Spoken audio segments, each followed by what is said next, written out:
Looking back, do you sometimes sort of regret that major success of Nevermind?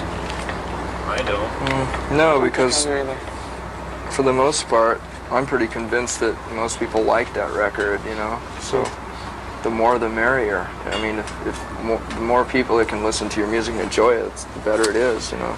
If it was some big marketing scheme, then I think I'd probably feel guilty, but... Yeah. If it was a... Yeah, I if it was totally like agree. a contrived thing.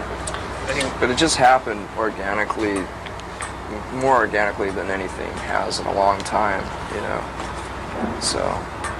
It's flattering. Yeah, I mean, especially in the beginning, you sometimes had the feeling that even the record company was completely overwhelmed by it.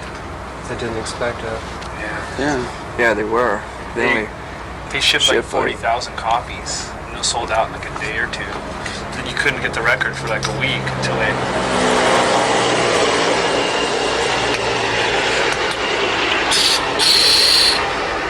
Look at that, come! And it's nice to know that you can sell your music on the music alone, you know? I mean, at the time that it took off, and a lot of radio stations were playing it before we had a video, which is, you know, an uncommon thing in this day and age, you know? So it's not our pretty faces that are selling the records, it's the music. it's so neat. Like It's our skilled musicianship. That's right. I walk into the Fred Meyer department store down in Longview, Washington, this tiny town, and I look and I go, well, there's Mudhoney, there's Sebadoh, there's Sonic Youth, and I go, this is really great, you know what I mean? And before, Just a couple years ago, that was impossible. Yeah. Totally uncalled for. and then kids down there are exposed to that, and I think it's really positive. But it obviously helped a lot of other bands too.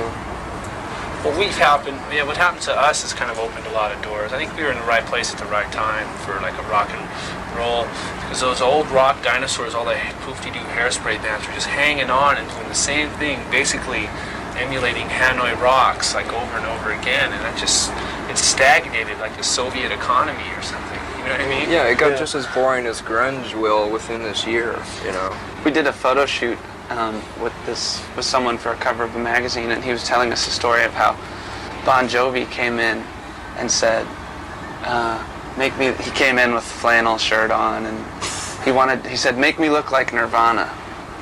And he said, well, That's pretty flattering. Bon Jovi wants to look like us. You know something's wrong. And that just proves he's a desperate, untalented piece of shit. Do you have yourself an explanation for your success? Explanation. It's all in the cards. It's a roll of the dice. It's a lot of luck. A lot of luck. I think it was like Being in the timing. right place at the right time. I think the old dinosaurs they just were holding on as long as possible. And we had this really strong song. And like there were like no #1 rock records. Maybe REM was #1, and Metallica came out and stuff. But just change has to happen, you know. Just part of the whole human experience has changed. So I think that next we're probably going to be old hacks soon. There's going to be this young happening band going on, and they'll probably be slagging us off. It's like dinosaurs will be defensive and we'll be so established. Make me look like this new band. Yeah. And we would have just totally consolidated our relationships with people at MTV, the music labels, and different magazines. we've apologized to everybody. We're going to be established, and hopefully someone will come by and Begging to kill get us. a cover of Rolling Stone. Please, I'm sorry. No, because we're so established. Cover of Rolling Stone, when do you guys want it? Here's another line for you. And we're like just totally terrible. We're hanging out with Arnold Schwarzenegger. Yeah. Bruce Willis at their new club. Yeah, opening a new club. Hey, I'm a Republican now, Chris. Hey, me too. What do you That say? Well, it was cool until we had to pay 38% or 36% in taxes. Gee, you know, we got the shaft when we lived under Reagan, and now we're getting the shaft under Clinton. I say we vote for Pat Buchanan. Rush Limbaugh. Rush Limbaugh. Those feminazis. I guess that must be a strange situation Rush. anyway, suddenly being involved in like real big business things on the financial side, dealing with tax and whatsoever. Yeah. Well, I'm happy to fucking suffer for you know, I'll be glad to, you know, throw out more of the money that I made if it's going to be put in the right places, if it's going to help the economy. I mean, everybody should suffer, you know, everyone should start wearing sweaters and turning their heaters down, and, you know, I didn't mind standing in gas lines when I was a little kid during Carter. I mean, I had to sit in the car and wait in line with my dad, and he just cursed Carter all the time, you know, what a bastard. You know, the convenience of America is ruined. And they still everybody give Carter a bad time. Yeah, everybody has to swallow a little bit of bad medicine to make things better, so you know, fuck it. They're kicking Clinton around, but it's like, remember Nixon, and Iran-Contra, Reagan, SNL scandals, nobody even brings that up, you know, it's just really crazy. Do you think as a band you have the chance to move something in people's mind, to make them think, or at least get a message across? Well, it's not like a real conscious goal of ours or something that we prepared to do. It's just like it just emulates the personalities that we have, you know.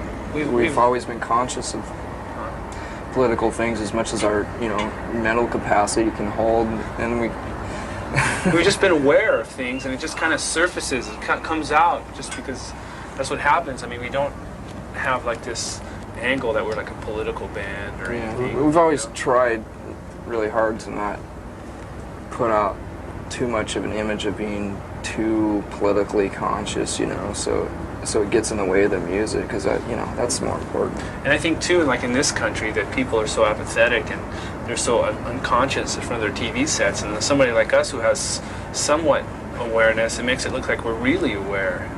We're not. I mean, you know what I mean? This is just things we're concerned about, and we just talk about them, you know? Just because we talk about them at home, or we talk about it with friends, we just happen to talk about things in interviews, you know? Have you already made the experience that groups like political or other social groups tried to use you, or the success you have, or the name? No, I wouldn't say they've used us. We've had a few offers from some political organizations, like the FAIR organization, who has been working for years to expose a lot of injustices and to try to promote real truths in a lot of things that have happened politically. You know, it's like an underground leftist organization that tries to expose the truths, and you know, and they're totally masked over by USA Today and magazines like that. You know, right-wing owned magazines that a lot of time the truth and the details of a story aren't ever reported, and that's what this organization does. So they came to us, and of course we're going to, you know, want to do something with them to help them out, because I wouldn't say anyone's tried to take advantage of us in that way at all. FAIR is an acronym for fairness and accuracy in reporting. And I think I've been really conscious of what's been going on in the media, with, you know, being part of the media, you know, and then I just look at the way the press responds, like, you know, being all over the president, or being all over Waco, Texas, or Amy Fisher. You know, it's really interesting. There's a lot of bozos out there who just, they form public opinion. You know, people really don't think for themselves, and they have a big responsibility. So they're just basically exploiting it.